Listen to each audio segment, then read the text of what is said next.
the door. Another little minor ding. And then a dent right there in the cab behind the door.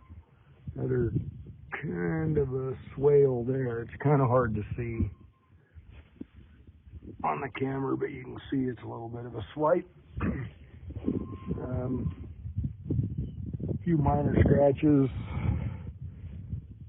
After all, it is an 03 with 258,000, but it's a damn nice driving pickup.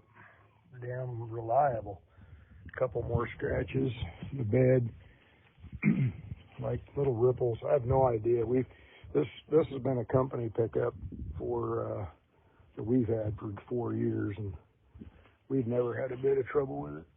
Another scratch under the cab, but other than that, that's all the major issues, other than the interior headliner kind of coming down.